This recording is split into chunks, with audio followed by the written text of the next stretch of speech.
It started with a phone call. "Claire, we need to clear out Grandma's house this weekend," her cousin Melanie had said. "The buyers are moving in next month, and the attic is still full of old junk." Claire didn't argue. After all, she owed her grandmother everything.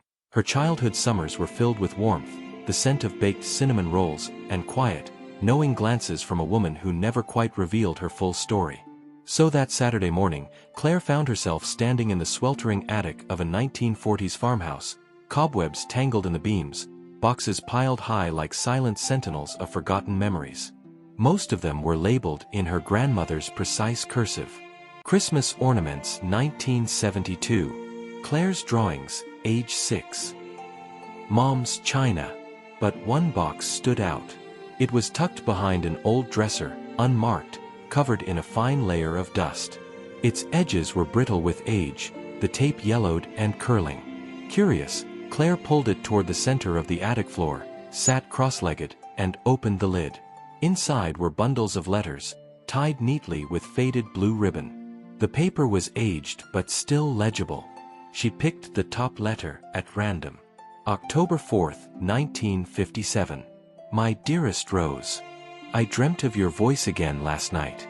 Even now, I can hear you laughing in that garden on Sycamore Street, where we first kissed beneath the plum tree. Claire's eyes widened. Rose. That was her grandmother's name.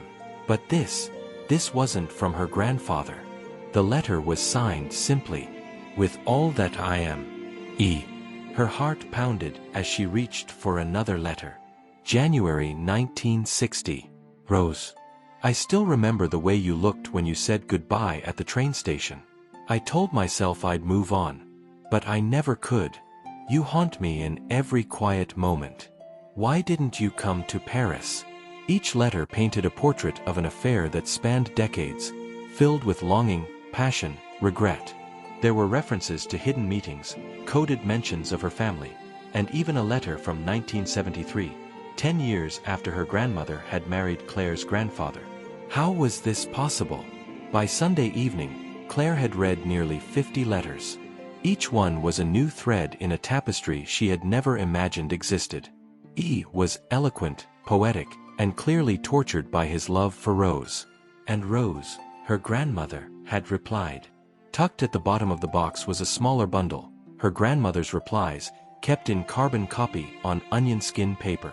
One read, Elliot, you write of ghosts. But how do I tell you that you never left me? I see you in James's eyes, in Claire's curls, in the shadows of the life I built without you. Claire's blood ran cold. James. That was her father's name. And Claire's curls, could she mean her? Was it possible that Elliot, this mystery man, was not just her grandmother's lover, but her actual grandfather? The next day, Claire visited her Aunt Linda, her grandmother's only surviving daughter. She held up one of the letters. Did you know about this? About a man named Elliot. Linda's face changed. Her hand trembled as she took the letter and read. Where did you get this? She whispered. In the attic. A box tucked away behind the dresser. Linda sighed deeply, tears filling her eyes. Mom made me promise never to go through that box. I saw her with it once when I was a child. She burned some letters, but not all. Claire pressed further. Did she ever mention Elliot? Linda shook her head. Only once. After your grandfather passed, she said, some stories are best kept buried, not because they're shameful, but because they'd make people question everything they built their lives around. Claire sat in silence, her entire identity unraveling. What if the man she thought was her grandfather wasn't? What if the story of her family had a secret chapter that no one dared read? And then she saw it. Beneath the last letter in the box, hidden inside a worn leather envelope, was a photograph. A young woman, unmistakably her grandmother, stood beside a tall man in a military uniform. His arm was wrapped around her waist, their foreheads touching. On the back of the photo, written in that same elegant script, Sycamore Street. Spring 1953. My Rose, forever mine. Elliot. Claire's hands trembled. It wasn't just an affair. This was a love story that had been buried alive. Back in her apartment, Claire couldn't sleep. The letters, the photograph, her aunt's trembling reaction, it all pulsed through her veins like a second heartbeat. Who was Elliot? She sat at her laptop and typed, Elliot Mercer, U.S. military, stationed in France, 1950s. Tens of thousands of results flooded the screen. She filtered through archives, scanned old military databases, and searched obituaries. Then something caught her eye. Major Elliot S. Mercer, born 1930. Decorated Army linguist. Stationed in Paris during the late 1950s. Awarded the Silver Star. Died in 1999. Survived by one son and a foundation in his name. Claire's stomach dropped. This was him. It had to be. She clicked on a link to a public tribute page hosted by the Mercer Foundation for Cultural Preservation, a non-profit based in upstate New York. There was a contact form. With her fingers trembling, she typed, Hello, my name is Claire Bennett. I recently discovered letters exchanged between my grandmother, Rose Bennett, and Elliot Mercer. I believe they shared a relationship in the 1950s. I would appreciate speaking with someone from the family. She hovered over the send button for a long, silent minute.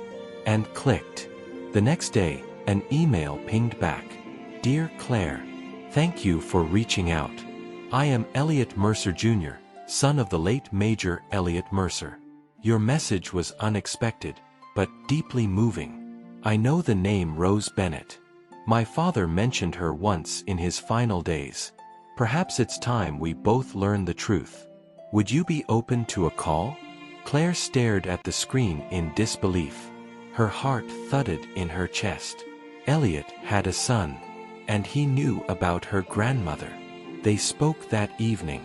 Elliot Jr. was a calm, thoughtful man in his early 60s, a professor of anthropology.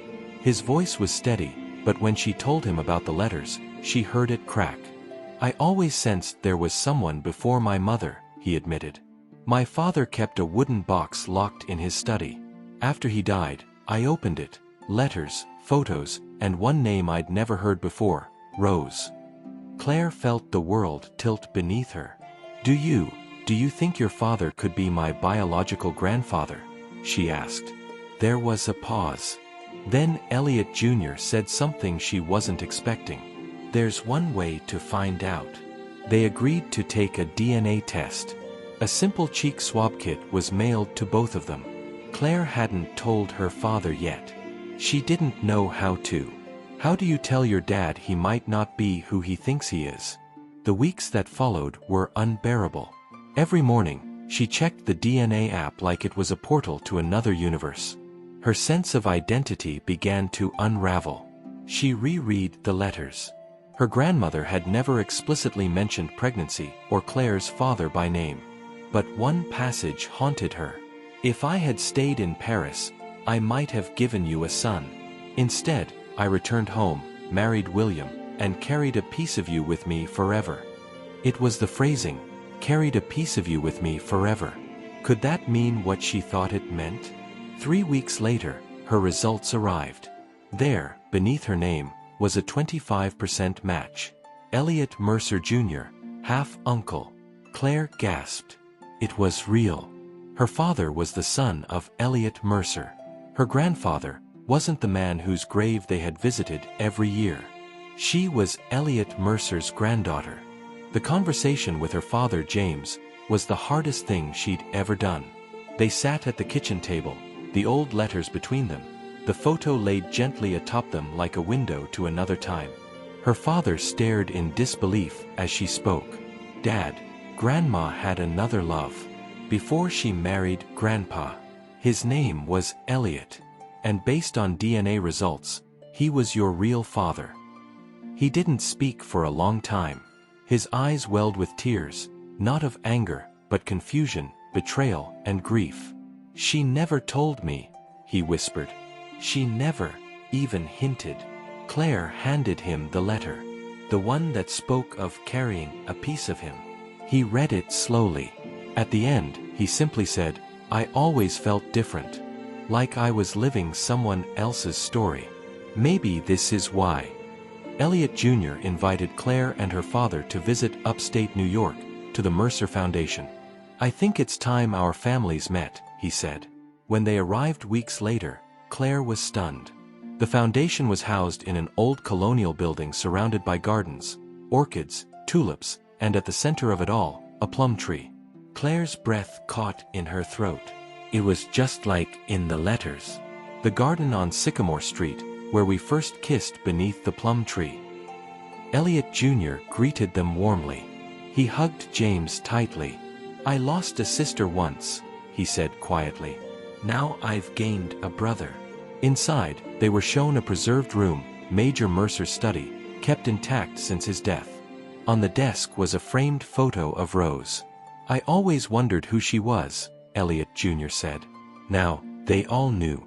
Claire sat alone that evening in her apartment. The Mercer Foundation trip had been emotional, even healing, but also deeply overwhelming. Her father was still processing the truth. And she was too. They had confirmed that Elliot Mercer was her grandfather. They had stood beneath the same kind of plum tree her grandmother once kissed him under. They had connected with Elliot Jr., a man who welcomed them not just as guests, but as family. And yet, Claire still felt unfinished. Back home, she returned to the box of letters one last time. She had read every single one. Except one. It was the smallest envelope in the box, postmarked in 1999. The same year Elliot died. It was unopened. Her grandmother had never read it. The handwriting was fragile, like the ink had trembled off the page. To Rose Bennett. Only open if the truth is ever needed. With careful fingers, Claire opened the letter and began to read. My dearest Rose, if this letter finds you, then I'm likely gone. There's so much I wanted to say, so much I never dared write, for fear of disrupting the life you chose. But I must confess one truth that even now feels both a gift and a burden. I know James is my son. You never said the words, and I never asked. But I saw him once, when he was 5. I was in town on a work trip. You were walking down Main Street, holding his hand. He looked up at you with the same eyes my mother once said I had. That was all I needed. I loved you, Rose. In every lifetime, I would choose you again. But I know why you didn't come to Paris. I know why you married William. You chose safety, family, and the life society would accept. And maybe that was brave in its own way. Still, if ever the truth is needed, know that James was born from love, not shame. He was my greatest what if. And you, my eternal why. Forever yours, Elliot. Claire couldn't breathe. Her grandmother knew. Her grandfather knew. But neither told a soul. This wasn't just a love affair. It was an entire hidden life, tucked away in folded paper and faded ink. Claire knew what she had to do. She returned to her father's home, the letter in hand. He sat quietly as she read it aloud. By the end, his eyes were closed.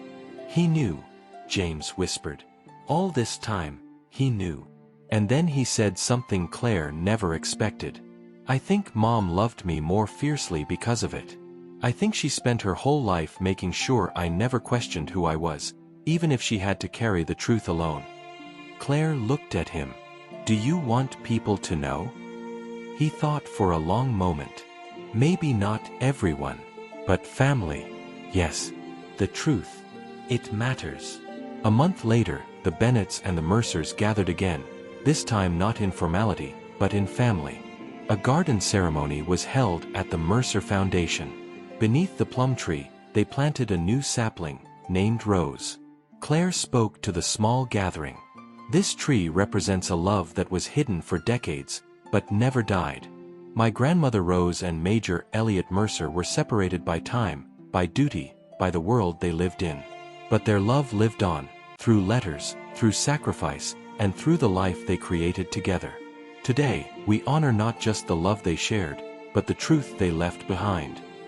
Her father stood beside her, holding the original photograph, Rose and Elliot in Paris, foreheads touching, unaware that generations later, their legacy would be uncovered and embraced.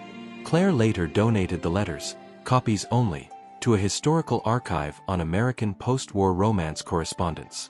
The originals stayed with the family. But her heart couldn't rest until she did one last thing. She wrote her own letter.